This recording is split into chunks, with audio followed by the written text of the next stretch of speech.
Barrister Tania আমির, তিনি প্রবীণ আইনজীবী। Barrister আমিরুল ইসলামের কন্যা। আমিরুল ইসলাম একসময়ের আওয়ামী লীগের নীতি নির্ধারণী পর্যায়ের রাজনীতিক ছিলেন। যে কোনোভাবেই হোক না কেন আওয়ামী লীগে তিনি আর টিকতে পারেননি এবং এখন তিনি খুব বেশি কথাবার্তাও বলেন না। তো তার কন্যা ব্যারিস্টার তানিয়া আমির, তিনি খুব উচ্চকিত থাকেন এবং সাহসী কিছু কথাবার্তা বলেন। তো সম্প্রতি ভারতের সংবাদ মাধ্যম ইন্ডিয়া টুডেকে তিনি একটি সাক্ষাৎকার দিয়েছেন। সেই সাক্ষাৎকারে তিনি কিন্তু ভয়ঙ্কর সব কথাবার্তা বলেছেন। বাংলাদেশ সেনা প্রধানের মনে কি আছে শিরোনামে গত শনিবার প্রকাশিত সংবাদে তানিয়া আমির বলছেন যে রাষ্ট্রপতি শাহাবুদ্দিন চুপ্পু সংবিধানের 141 অনুচ্ছেদ ব্যবহার করে জরুরি অবস্থা জারি করতে পারেন, আর এক্ষেত্রে সেনাপ্রধান ওয়াকারুজ্জামান তাকে সমর্থন করতে পারেন। ব্যারিস্টার তানিয়া আমিরের মতে এটা দেশে দ্রুত এবং অন্তর্ভুক্তিমূলক নির্বাচন আয়োজনের পথ সুগম করবে। ওই মন্তব্যে ব্যারিস্টার তানিয়া আমির বলেন, সেনাবাহিনী সন্ত্রাসী এবং অপরাধীদের কঠোর হস্তে দমন করতে পারে এবং সুষ্ঠু নির্বাচনের জন্য সঠিক পরিবেশ সৃষ্টি করতে পারে। কেন তিনি বললেন যে সংবিধানের 141 অনুচ্ছেদ জারি করতে পারেন রাষ্ট্রপতি শাহাবুদ্দিন চুপ্পু এবং সেনাপ্রধান ওয়াকারুজ্জামান তাকে সমর্থন করতে পারেন? এমনকি ওনার মনে হয়েছে যে শাহাবুদ্দিন চুপ্পুর সঙ্গে জেনারেল ওয়াকারুজ্জামান সেনাপ্রধান তার একটা কোনো সমঝোতা হয়েছে? কেন হবে? কি কারণ? তাহলে ডক্টর মোহাম্মদ ইউনূস কোথায়? আর ইউনূস সরকারের যেই ক্যাবিনেট, সেই ক্যাবিনেটকে বাইপাস করে এটা কি আর একটা অভ্যুত্থান? এই কথাটা কেন আনলেন? ডক্টর মোহাম্মদ ইউনূস তো বলেছেন যে ডিসেম্বর থেকে জুন। এখন রাজনৈতিক দলগুলো এসে যদি বলে যে না, ডিসেম্বর না, আপনি আরো আগে দেন, উনি দেবেন। ওনার তো আর কোনো রাজনৈতিক দল নেই। সমস্যা তো রাজনৈতিক দলগুলোর মধ্যে। রাজনৈতিক দলগুলো একত্রিত হয়ে ওনাকে বলতে পারছেন না যে ঠিক আছে, সংস্কারের আমরা এই পয়েন্টগুলো অ্যাকসেপ্ট করলাম, আপনি এখন নির্বাচন দেন। তো উনি বাধ্য, উনি তো আর করতে পারবেন না।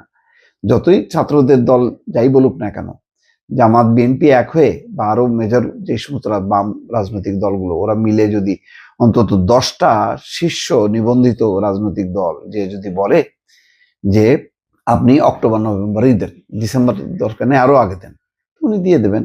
যদি না দেন তখন হয়তো একটা পরিস্থিতি হইতে পারে। তো সেরকম পরিস্থিতি কি হয়েছে? কেন বলতেছেন? কার দরকার এত দ্রুত নির্বাচন? এটা তো ভারত যেমন অপেক্ষা আছে যে একটা রেগুলার গভর্নমেন্ট ছাড়া ওনারা বাংলাদেশের কারোর সাথে ওইভাবে সম্পর্কে যাবেন না, এটা সেনাপ্রধান বলছে। তো তানিয়া আমির কেনই কথাটা বললেন আমি ঠিক এখনো পরিষ্কার না। আমার দেশ পত্রিকায় রিপোর্টটি উঠেছে এবং আমার দেশ আবার কোট করেছে ইন্ডিয়া টুডেকে। ডামি ভোটের দ্বাদশ জাতীয় সংসদ নির্বাচনে আওয়ামী লীগ প্রার্থী হতে তানিয়া আমির কুষ্টিয়ার একটি আসনের জন্য আওয়ামী লীগের ফর্ম দিয়েছিলেন। ডামি ভোট দ্বাদশ জাতীয় সংসদ নির্বাচন, এটাও তো খুব দুঃখজনক হবে। তানিয়া আমিরের মতন যে প্রতিবাদী কণ্ঠ যার, তিনি কেন ডামি নির্বাচনের জন্য প্রার্থী হওয়ার জন্য মনোনয়ন ফর্ম নিয়েছিলেন? যাই হোক, নিশ্চয়ই নিয়েছে বলেই রিপোর্টে এসছে। ইন্ডিয়া টুডের ওই খবরে বলা হয়, বাংলাদেশ সেনাবাহিনীর প্রধান জেনারেল ওয়াকারুজ্জামান একজন রক্ষণশীল এবং পেশাদার কর্মকর্তা, যিনি সিদ্ধান্ত নেওয়ার আগে বিস্তারিত বিশ্লেষণ করেন। তার সহকর্মীরা জানান, তিনি দৃঢ়ভাবে বিশ্বাস করেন বাংলাদেশের সামরিক শাসন কার্যকর নয়। ইতিহাস, বিশেষ করে পাকিস্তানি সামরিক শাসনের বিরুদ্ধে মুক্তিযুদ্ধের অভিজ্ঞতা থেকে এই দৃষ্টিভঙ্গি তাকে দিয়েছে। সত্য এটা।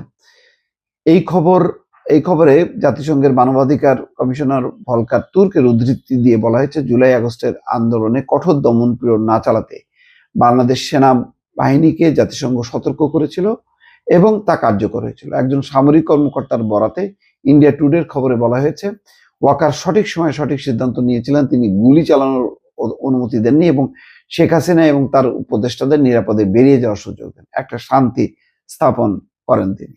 খবরে বলা হচ্ছে, সম্প্রতি কিছু ব্লগার অভ্যুত্থানের ছাত্র নেতারা অভিযোগ করেছেন জেনারেল ওয়াকারুজ্জামান ভারতের প্রভাবাধীন আছে, অর্থাৎ ভারতের প্রভাবে চলছে এবং তিনি আওয়ামী লীগকে পুনর্বাসনের চেষ্টা করছেন।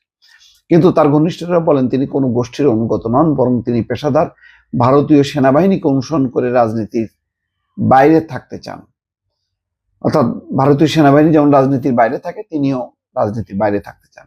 ওই খবরে বলা হচ্ছে সেনাপ্রধান সম্প্রতি আফ্রিকা সফর শেষে হুঁশিয়ারি করে বলেন, আমাকে এমন কিছু করতে বাধ্য করবেন না যা আমি করতে চাই না। এতে বোঝা যায় তিনি কঠোর অবস্থানে যেতে বাধ্য হতে পারেন যদি পরিস্থিতি নিয়ন্ত্রণের বাইরে যায়। খবর অনুসারে এই মুহূর্তে সেনাপ্রধান সেনাবাহিনীতে তার অবস্থান সুদৃঢ় করেছেন, তবে রাষ্ট্রপতির বিরুদ্ধে নতুন আন্দোলন হলে তা তার জন্য চ্যালেঞ্জ হতে পারে, কারণ নতুন রাষ্ট্রপতি সেনাপ্রধানের অবস্থান দুর্বল করতে পারেন। ফলে বর্তমান রাষ্ট্রপতির সমর্থন ওয়াকারুজ্জামানের জন্য গুরুত্বপূর্ণ। রাষ্ট্রপতি কি স্যাক করতে পারে সেনা অন্তর্বর্তী সরকারের প্রধান উপদেষ্টা ছাড়া? সম্ভবত পারে না। যাক, তারপর হয়তো সংবিধানের 141 অনুচ্ছেদ অনুযায়ী তিনি করতে পারেন। এটা তা নিয়ে আমির এই মতামত দিচ্ছেন, কিন্তু এই মতামতগুলো আসলে এগুলো কোনো ভালো লক্ষণ না, বরং এক ধরনের অস্থিরতা তৈরি করে। তো অস্থিরতার বিপরীতে সমাধান একটাই, সেটা হলো যে একটা নির্বাচনের তারিখ ঘোষণা করে সবাইকে বলা যে ঠিক আছে, ডিসেম্বরের 15ই ডিসেম্বর বা 16ই ডিসেম্বর যে কোনো একটা তারিখে নির্বাচন হবে, তোমরা প্রস্তুতি নাও। এরকম একটা ঘোষণা খুব জরুরি। দর্শক ভালো থাকবেন। আল্লাহ হাফেজ।